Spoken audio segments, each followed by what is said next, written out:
Okay, folks, welcome to the show today. We're going to talk a little bit about mental health and how that applies to law enforcement. Many years I've worked law enforcement, retired 35 years. Crisis intervention, I did it, I understand it. It was a tough way to go, but now they want to take mental health social workers and they want to put them into the line of fire with police. I don't think that's going to work. I'll tell you why. I'll explain it to you when I get back. See you in just a second.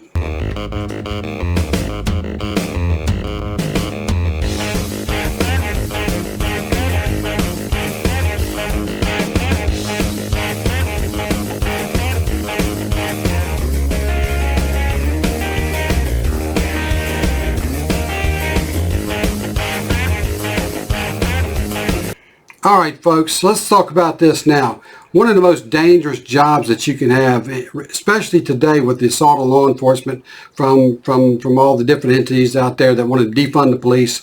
They want to defund. Anytime you hear the word defund, reimage, reimagine, refund, defund, it doesn't matter. What they're talking about is taken away from.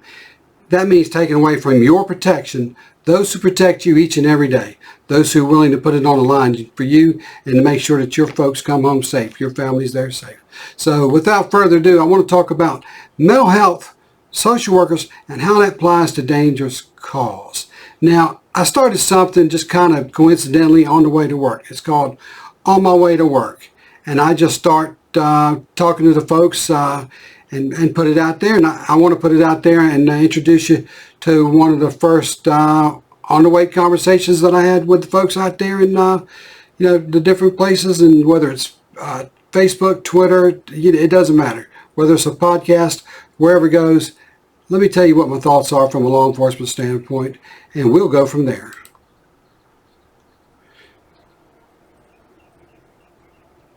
Hope you're doing well folks. Today. Another morning ride on my way out. So let's talk a little bit about something that's been in the news a lot lately all across the country, where we're going to take mental health social workers and we're going to put them in police cars and we're going to send them to disturbances or issues with mental subjects, because now everything that they're trying to tie in from the left has got to have to be a mental disability. Folks, sometimes people just mean as heck.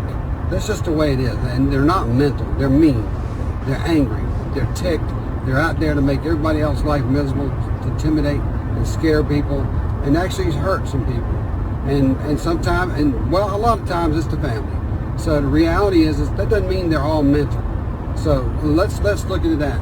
So you're going to send a team of mental health experts out that know mental health.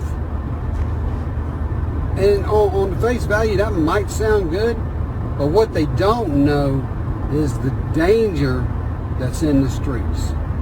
They're fortunate in most cases to have a more controlled environment where they have assistance to help them. And it doesn't mean that they can't get hurt. Absolutely not. Because let me tell you something. Being in the mental health business is extremely difficult. And I applaud each and every healthcare worker out there, every mental health care worker out there. Because let me tell you something, I see it up close and have for years. And I have seen what happens and what the profession has to go through, but it's unbelievable. People just don't understand it, don't do it. However, there is no sense and no reason to take those people that do such a great service for our community and put them in harm's way. They should never enter a community target range, a firing range of people that don't care, people that will hurt you, will shoot you, will kill you, and not think twice. And now you want to send a health worker, a mental health professional, into a resident or into a situation to where they have no control. It's not a controlled environment until law enforcement makes it a controlled environment. So understand, you can't even take them with you, leave them in the car, because if an officer has to respond, he or she now has a brand new liability, and that's called the mental health worker. So And not only do they have to defend themselves, but now they have to defend somebody else that's come with them, and now that creates a whole brand new liability. Now, I don't know what mental health workers would want to be in that situation. If that's what my profession was, and I wasn't law enforcement, nor was I required to do that, I don't believe that I would be in there. I mean, that stuff may work well in Hollywood, where they can set the tone and control the environment and hire the actors and make you believe everything. But folks, that's Hollywood. Now, these counties and cities better get real, because if they're not, they're going to have a lot more funerals to deal with, and it won't be just law enforcement officers. It's going to be some of these mental health workers. And let me tell you something, folks. There's families out there. If that happens, I strongly encourage that family to have an attorney. Because what I think governments are doing all across the country is being negligent. Not only are they being negligent, but they're well planned and organized in their negligence. And that's worse, because it says they don't really care. They have no plan. Let's just throw it all up against the wall and see what sticks. Folks, this is the real world. This ain't a joke. Being in the streets as a cop today, with everything that's going on, you're just taking people out as sitting ducks. And that shouldn't be on the backs and the shoulders of the working men in law enforcement. These guys work day in and day out.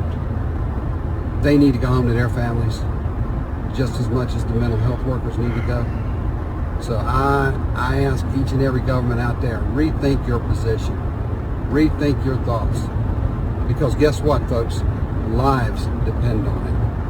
Lives depend on it. Families depend on it. Don't run down that rabbit hole. It's not worth it. Leave policing to the police. Leave mental health to the mental health.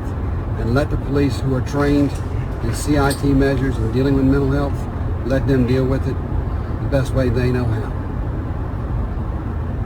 And more than anything, always be real, be safe, and always be ready. So folks, that was the morning. That was on my way to work. That was just a talk. As you notice, I was driving, but I was not looking at the camera. You know, I was not going to look at the camera. It was just my talk, my thoughts. And instead of saying it here all over again, I just thought that'd be the better way to put it out there. So, like I said, short show. Thanks for dropping in. I appreciate you being here. But always remember, just like I said then and I'll say now, people aren't always a mental issue. Sometimes people are just doggone mean. You have to know the difference. You have to know the difference, because folks, there is a difference. So, as I said earlier, always be safe. Always, always be ready. Think about that. If you can't be safe, you can't be ready. Think about those two. Take care of your family, take each other, and be safe out there. And thanks for coming to the show and dropping in, and we will see you next time.